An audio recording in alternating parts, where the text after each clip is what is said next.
Heidi and Frank show celebrating St. Patrick's Day a little early since it falls on a Monday. I'm sure everyone's starting their celebration tonight, following into the next day, following into Sunday. And then, hell, it's Monday, and it's actually St. Patrick's Day. You got to go out. Yep.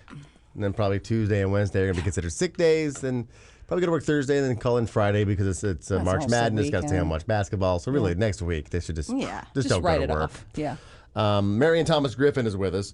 She is part of a band called the Bracken Band. Their album, The Day Before the Fair, is available on Amazon.com. And she is a St. Patrick's Day tradition, just like the color green for the Heidi and Frank show. For the Heidi and Frank show?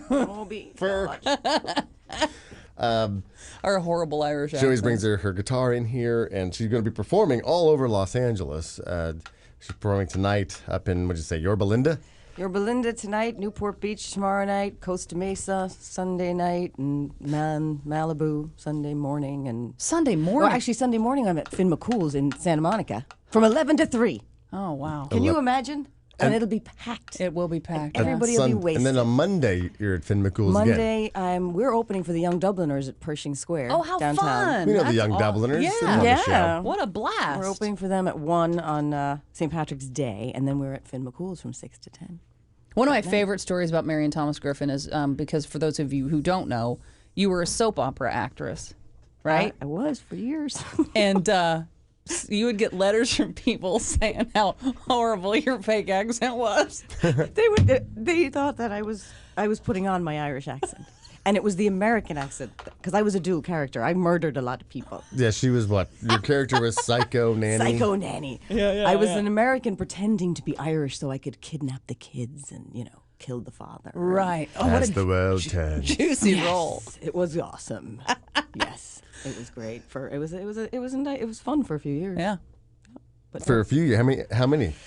I think from 2000 till 2003 or something, 2002, 2003. And then you lived in New York for a long time. Yeah, I was in New York until... To that Irish music scene. I mean, as far as like New York and St. Patrick's Day, I mean, does it get any more ridiculous than that? It's amateur night in L.A. compared to New York. Yeah. I mean, New York is on crack. Have you been to Chicago for St. Patrick's Day? Yes. I've been all over the place. So if you had to say which one celebrates, I guess, better, harder, New York, Chicago? New York is messier. Messier? It's just drink in the streets, and puke, and it's just... Yeah, but we're talking about St. Patrick's Day in New York. Yeah.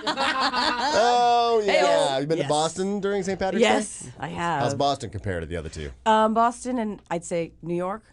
Number one. Boston, and then L.A. does it kind of classier, I have to say. What about Chicago? Have you been to Chicago? It's all right. Yeah, you tried too hard with the River Green. St. Patrick's Day is not in Ireland the way it is here. I mean, it is. I mean, you because every day St. Patrick's Day there, they're like, why do we need our face and to drink? They're like, the Americans are. Why do they wait till St. Patrick's Day to get drunk? And there's always a pub in like every establishment. So it's like you're going down to get a pair of shoes on down at the Foot Locker. There's a pub in the back. We're gonna drink while I'm getting my shoes. Pretty much. That's awesome. It is. But no, I mean St. Patrick's Day. It's. You guys were talking earlier about people that are proud to be whatever they are. Yeah. Yeah. I never got that. You didn't choose what to be. I'm proud to be Irish. I love Irish music and culture and everything. Yeah. But I wouldn't say, I'm proud to be Irish. Kiss me, I'm Irish. Yeah, we did have somebody on hold, Jack, who called in and said that Heidi's Irish accent is just killing him. He's from Ireland. Call back so we can hear. It's killing Merrian, well, that's how I ended up on the show in the first place, you guys remember. Yeah. Oh, I had just moved to L.A., and you, Heidi, were doing the worst Irish accent I've ever heard. And I called in, and I said, look, I'm from Ireland, and if you guys do that tomorrow, I've never heard you before. Yeah. But I will come down there and beat the heads off you. Yeah. With my big stick. Yeah, and Frank said, why don't you come down? Why don't you come on down here? And look, And all these every years year, later. She brought her big stick that has guitar strings on it, and she plays her Irish ditties. So what songs do you want to play today? Well, I mean, this is one that I play every year because we get about 55,000 phone calls asking for it. Okay. But, it's a good way to start the party. All right. And I know you guys know it, so that's it. In Dublin's fair city, where the girls are so pretty, I first met my eyes on sweet Molly Malone as she wheeled her wheelbarrow through the streets broad and narrow, crying cockles and mussels, alive, alive, oh. Here we go. Alive, alive, oh, alive, alive, oh. cockles and mussels, alive, alive, oh. He died of a fever and no one could save her, and that was the end of sweet Molly Malone. Now her ghost wheels her barrow through the streets broad and narrow, crying cockles and mussels, alive, alive, oh. Everybody.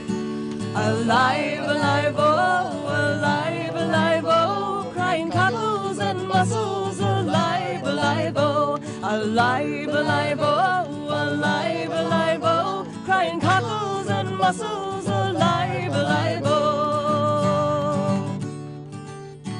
Oh, yeah, that's always a way to kick it off Short and right sweet. there. Get it Now I'm going. in the mood. Where's the whiskey? Yeah. Where is the whiskey? Come on.